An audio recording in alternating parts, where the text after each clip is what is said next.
Hello friends, स्वागत है आपका विद्यायन क्लासेस में। और आज हम कर रहे हैं आपका नया टॉपिक राज्यसभा। हम संसद के बारे में जान चुके थे, ठीक है। तो आज हम राज्यसभा कर रहे हैं, उसका नेक्स्ट है लोकसभा, ठीक है। तो राज्यसभा के बारे में आज हम जानेंगे। हमारी विधायिका का क्या नाम है? संसद। इसे लिख ही देती हूँ मैं, है ना। हमारी विधायिका का नाम है संसद, जिसके दो पार्ट हैं। द्विसदनात्मक है ना, राज्यसभा लोकसभा। तो राज्यसभा के पहले सदन के बारे में जानेंगे, राज्यसभा, जिसे अपर हाउस भी कहा जाता है, ठीक है। तो राज्यसभा के बारे में आपकी बुक में क्या दिया गया है कि ये क्या करती है? राज्यसभा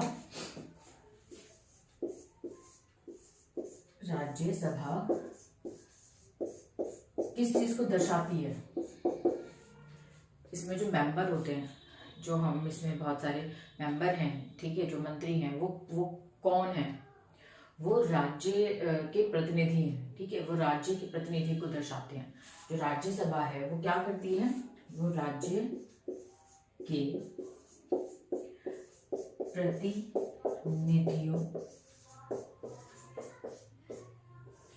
प्रतिनिधियों या हम लिखेंगे प्रतिनिधित्व करती है। राज्यसभा राज्यों का प्रतिनिधित्व करती है, ठीक है, करती है या दर्शाती, ठीक है। ये किसको दर्शाती है? ये राज्य, जो जितने भी स्टेट हैं, उनको रिप्रेजेंट करती है। उनको कौन रिप्रेजेंट करेगा? जितने भी राज्य हैं उनको रिप्रेजेंट ये करते हैं, ठीक है। और संघ सेवा में जो संघ हमारी सरकार है, जो सेंट्रल सरकार है, वो लोकसभा है। बट जो राज्य हैं इतने, उनको कौन रिप्रेजेंट करता है? उनको राज्यसभा रिप्रेजेंट करती है, ठीक है। ये सिंपल है। अब इसकी बात होती है कि जो इसके मेंबर हैं वो कैसे चुने जाते हैं, ठीक है। इसकी चुनने की क्या प्रणाली है? ये किसको दर्शाती है? राज्य के प्रतिनिधित्व को दर्शाती है, ठीक है।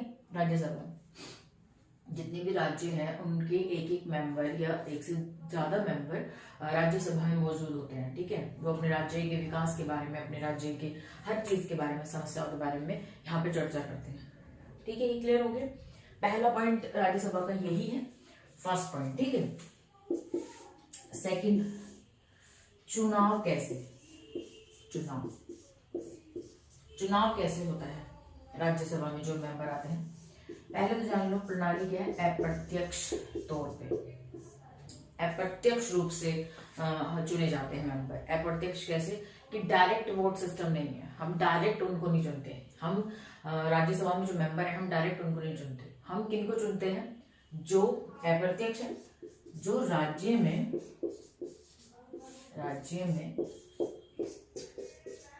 विधान सभा होती है ना, सभा के सदस्यों को चुनते हैं, ठीक है। हम किनको चुनते हैं? जो हर एक स्टेट में विधानसभा होती है ना, हम उनके मेंबर को चुनते हैं, ठीक है। ये जो विधानसभा के सदस्य जो चुने जाते हैं, ये किनको चुनते हैं? ये राज्यसभा के मेंबर को चुनते हैं। तो हमने इनको चुना, इन्होंने इनको चुना, ठीक है। तो इसलिए अप्रत्यक्ष है, क्योंकि हम डायरेक्ट नहीं बता रहे। जो चुनाव होते हैं, जैसे चुनाव हुए, तो चुनाव का जो कॉन्टेक्स्ट होता है ना, उसके केंद्र में जनता होती है, ठीक है। तो जनता के प्रोस्पेक्ट से देख रहे हैं हम, ठीक है, कि अप्रत्यक्ष तौर पे हम प्रणाली है ये, क्योंकि जनता डायरेक्ट वोट नहीं कर रही है इनको, है ना। डायरेक्ट वोट किसको कर रहे हैं? विधानसभा के मेंबर को, जो हर एक स्टेट में होती है, ठीक है। तो हम उनको मेंबर बनाते हैं, फिर वो मेंबर राज्यसभा के मेंबर को चुनते हैं, ठीक है। तो डबल हो गया, अप्रत्यक्ष इनकी वो है, ठीक है, ठीक है। ये हो गया। अब इसकी राज्यसभा के किसके राज्यसभा जो है आपकी, उसके प्रतिनिधित्व के दो सिद्धांत हैं। ये पेज नंबर 105 पे है आपका। प्रतिनिधित्व के दो सिद्धांत है राज्यसभा के, यहाँ पे लिख देती हूँ ना। प्रतिनिधित्व के दो सिद्धांत। ये सिद्धांत क्या है? पहला सिद्धांत क्या है? आपकी अमेरिका के भी एग्जाम्पल दिया गया है। जैसे हमारे देश में राज्यसभा बोलते हैं, अमेरिका में क्या बोलते हैं? इसे सीनेट बोलते हैं, ठीक है। और वहां की संसद को कांग्रेस बोलते हैं, ओके।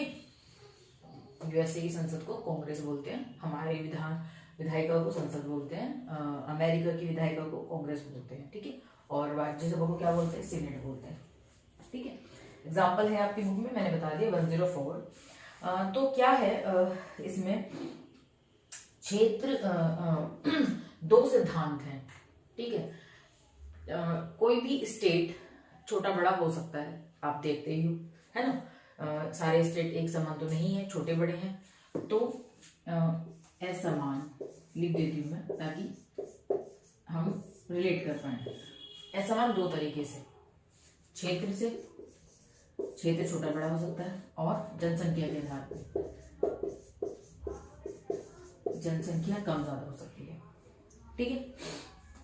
अब ये कहा गया इस सिद्धांत में कि चाहे क्षेत्र छोटा बड़ा हो, चाहे जनसंख्या कम ज्यादा हो, बट सारे स्टेट्स को क्या मिलेगा? इक्वल मेंबरशिप मिलेगी। मतलब अगर गोवा से 5 मेंबर निर्वाचित हो रहे हैं, मतलब ऐसा प्रावधान करा गया, तो उत्तर प्रदेश से भी 5 मेंबर ही जाएंगे, और हर एक स्टेट से 5 मेंबर ही जाएंगे। ये प्रणाली अमेरिका में है, ठीक है। भारत में कैसी प्रणाली है? भारत में कैसी प्रणाली है? हमारे यहाँ पे है जनसंख्या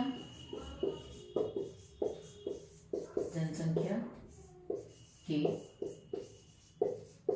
अनुपात, जनसंख्या के अनुपात पर, पता नहीं उधर क्या चला गया तो, है ना। जनसंख्या के अनुपात पर है, जितनी जनसंख्या है उसके अनुपात पर आपको क्या मिलेंगी?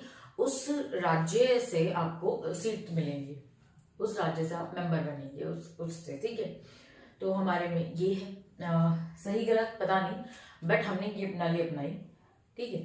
ताकि अगर छोटा सा राज्य है और उसको एक मेंबर रिप्रेजेंट कर रहा है, जैसे गोवा में 1 सीट है, ठीक है, ओके, बहुत छोटा सा है गोवा।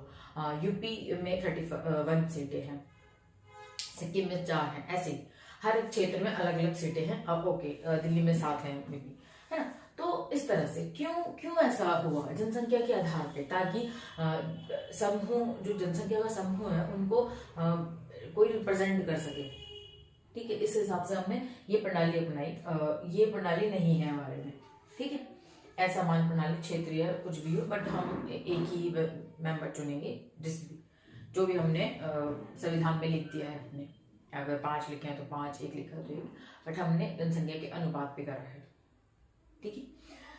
तो ये है, 2 सिद्धांत ये हैं, ठीक है।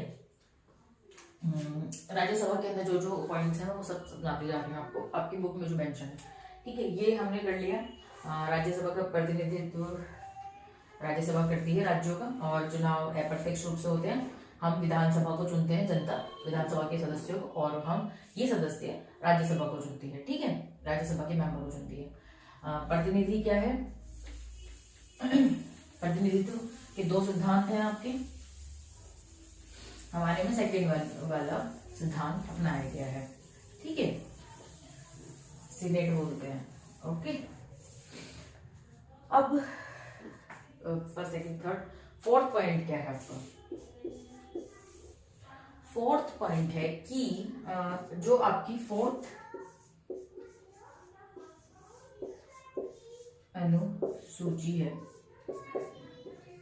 सूची है आपकी, ठीक है। वो क्या है?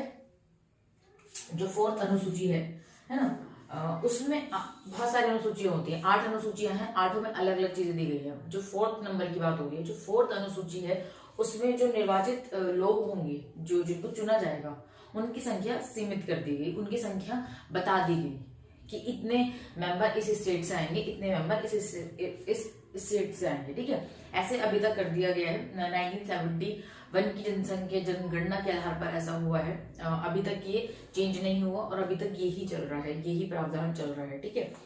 तो ये है फोर्थ अनुसूची में निर्वाचित निर्वाचित राज्यों से निर्वाचित है ना, तो राज्यों से निर्वाचित होने वाले सदस्यों